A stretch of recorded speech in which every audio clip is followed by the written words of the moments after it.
Magandang araw, ako si Doki at sa episode na ito, pag-uusapan natin ang isang kondisyon sa mata na maaring humantong sa permanenteng pagkabulag kung hindi maagapan, ang glaucoma. Ano nga ba ang glaucoma? Ano ang mga uri nito? Sino ang mga apektado? Ano ang mga simptomas nito? Paano kaya ito gamutin?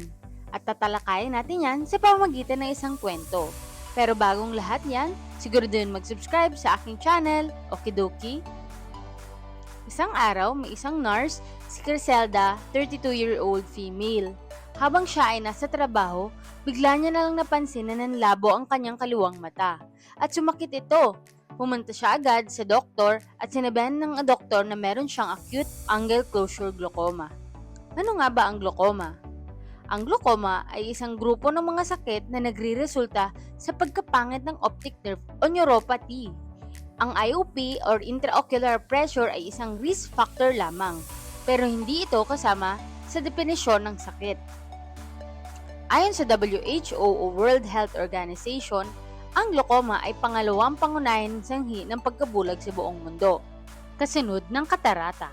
Ngunit ang glaucoma ay nagkukos ng irreversible blindness. Ibig sabihin, hindi na babalik sa tunay na linaw ang inyong mga mata. Tinatayang may 76 million katao ang may glaucoma noong 2020 at inaasahang aabot ito sa 111.8 million pagsapit ng 2040. Sa Pilipinas, bagamat kulang pa sa National Registry, ayon sa mga lokal na pag-aaral at datos mula sa Philippine Glaucoma Society, humigit kumulang 1.9% ng mga Pilipino na may edad 40 pataas ang may glaucoma.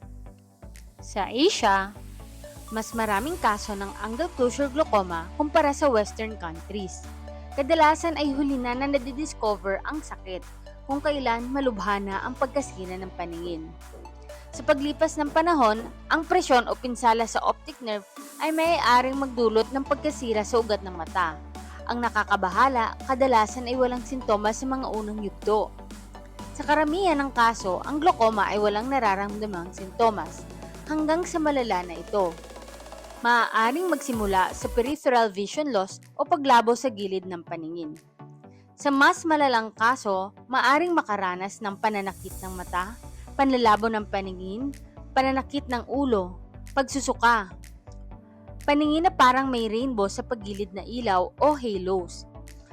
Ang tanging paraan para matukoy ito ng maaga ay sa pamamagitan ng komprehensibong pagsusuri sa mata. Ano ang mga risk factors ng glaucoma? Edad. Pag lalong tumataas ang edad natin, mas lalong tumataas ang panganib, lalo na pag 40 years old pataas. Lahi. Mas mataas sa Asian ang primary angle closure glaucoma at sa Africans naman ang primary open angle glaucoma. Family history. Ibig sabihin, may 4 to 9 times na mas mataas ang posibilidad na meron kang glaucoma kung may kamag-anak ka na may glaucoma. Diabetes, hypertension at paggamit ng steroids, manipis na cornea o structural abnormality sa drainage ng angle ng mata. Ano ang mga hamon sa maagang pagkilala? Aabot sa 50% ng may glaucoma ay hindi nila alam na meron na pala sila, lalo na sa mga mahinang access sa eye care. Sa mga developing countries tulad ng Pilipinas, kulang na kulang ang regular eye screening, lalo na sa mga liblib na lugar. May iba't ibang uri ang glaucoma, kabilang dito ang primary open angle glaucoma o ang pinakakaraniwan dahan-dahan ng progreso, angle closure glaucoma, biglaan, masakit at emergency. Congenital glaucoma, ito ang glaucoma mula pagkabata.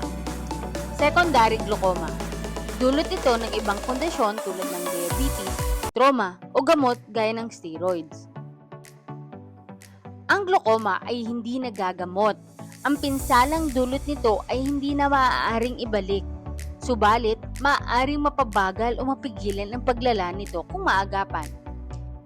Karaniwang pag-alaga sa taong may glaucoma. Eye drops para pababain ang pressure sa mata. Acetazolamide o mga oral meds para pababain ang pressure sa mata. Laser treatment. Operasyon kung kinakailangan. Mahalaga ang regular na pagpatingin sa ophthalmologist lalo na kung nasa panganib. Sa kaso ni Ate Criselda, siya ay nakita agad ng ophthalmologist Na-laser agad ang kanyang mata at ngayon nagagamot na siya para di tuluyang lumabo ang kanyang mata. Kailangan ng regular eye check-up bawat 1 hanggang 2 taon para sa edad 40 pataas, lalo na kung may risk factor. Ang glaucoma ay isang tahimik ngunit mapanganib na kondisyon. Sa tulong ng maagang pagsusuri at tamang gamutan, maaari nating mapanatili ang ating paningin.